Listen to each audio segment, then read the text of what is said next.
चिन्दैन। तपाईँ चिन्नुहुन्छ? कोइरालो महाजनको छोरा। कोइरालो महाजनको छोरा अरे? के हो नाम चाहिँ? खोइ के हो नि नाम त। त्यो थियो नि। तपाईँहरू जस्तै बुढो भइसकेको छ? होइन अब हामीभन्दा जेठा बुढो त हामीभन्दा जेठा होला नि। अनि बुढो उहिले नै बुढो थियो वहीँ। अनि रुँदै रुँदै आयो बोजू? रुँदै रुँदै आयो? रुँदै रुँदै उसको आमाहरू नि गाईहरू राखी हामीलाई हेर्नु लायो। हेरिराखिदिनु है नातिनी हो भन्दै महाजन कोइरालो भन्थ्यो। महाजन बुढी अनि खेलायो लिम्बूहरूले चाहिँ?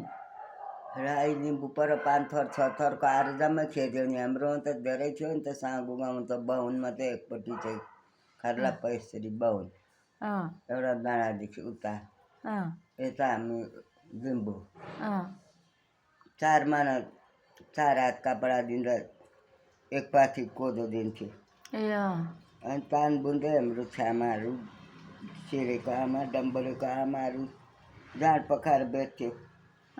4 हात कपडाको 1 पाथी दान दिन्थ्यो। चामल कोदो जाँड पकाउँथ्यो नि धुमधाम बेच्थ्यो नि त। नि जाँड राख्छु झिङ्गुटी घरको अरू झिङ्गुटी घर जेठी मैली कन्सी। को झिङ्गुटी घर भनेको चाहिँ? झिङ्गुटी घर भनेको चाहिँ तपाईँको छ्यामाहरू? झिङ्गुटी घर ठुली कन्सी मैली भान्जीहरू भन्थ्यो हामीलाई। ठुलो घर थियो नि त यस्तो माथि छाना झिङ्गुटी लगाएको डोडामा तान्थ्यो। एउटा ठुलो घर थियो। त्यो झिङ्गुटी जेठा माइला भन्थ्यो। हातैमा लाउने अङ्गुठी रोचुवैमा झिङ्गुटी भन्दै पालन भन्थ्यो केटीहरू तरुणीहरू। तर के जाति नाम खोलेङ के पो बस्ने केटीहरूसँग नाच्थ्यो। उहिले त टाढो टाढो लान्थ्यो नि त। सुब्बा हाम्रो मामाको दाजु तुम्बाको छोरा सुब्बा थियो। सुभङ्गी पछि त मर्यो उसको छोरा। सुभङ्गी त खारिज भयो नि त। अनि उसको छोराले थाम्नु सकेन नातिले। अनि बाहुनहरूले लग्यो नि। लगेको फेरि पछि हाम्रो दाजुले राख्यो नि सुभाङ्गी बल्लैले दियो नि बाहुनहरूले। मुद्दा गर्छु म मुद्दा लाउँछु भनेर भन्दाखेरि त दियो नि। सुभाङ्गी अनि सुब्बा त हाम्रो डम्बर के जाति जेठा दाजु के पो उसको नाम पनि के पो भन्छ बिर्सिहाल्छु। माथि जिल्ला बाजेको को? जिल्ला बाजे। जिल्ला बाजे चाहिँ के सुभाङ्गी? जिल्ला बाजे सुभाङ्गी के पो भन्छ हौ भनेको। जिल्ला बाजेको नाउँ बिर्सिहाल्यो। खै के हो नाम थाहा छैन मलाई त बाजेको।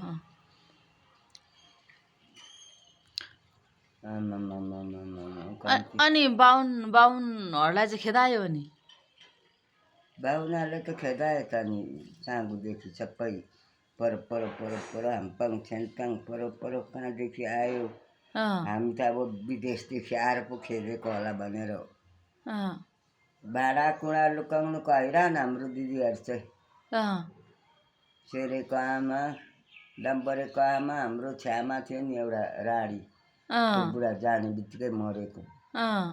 कामतिर सुक्दी थिएन राडी बुढी भने। अनि आफ्नै छ्यामालाई त्यसो भन्नु हौ।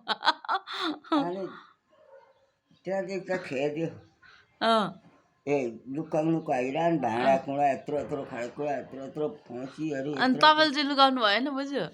तपाईँले चाहिँ लुकाउनु भएन? के गर्नु? तपाईँले चाहिँ लुकाउनु भएन? डराउनु भएन भनेको? लुकाउनु भएन भाँडाकुँडा भनेको नि।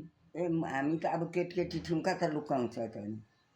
उनीहरू त यत्रो धानको कोदोको रास थियो नि त, कोदोको भुसको रास यस्तो कोठा बारेर राखेको ढेकीसारमा, त्यहाँ गाड्नुको हैरान भरे त राणा लिम्बूहरू पो रहेछ। लिम्बूहरू रहेछ। अनि हामी त गयौँ नि परो हेर्नु भनेर गयौँ त्यहाँ, राणाहरू बसिरहेको रहेछ चङबङहरू चाहिँ एक ठाउँ। कारुनी नि हो चिकुङ चिकुङ लाग्दो भन्छ राणाहरू त।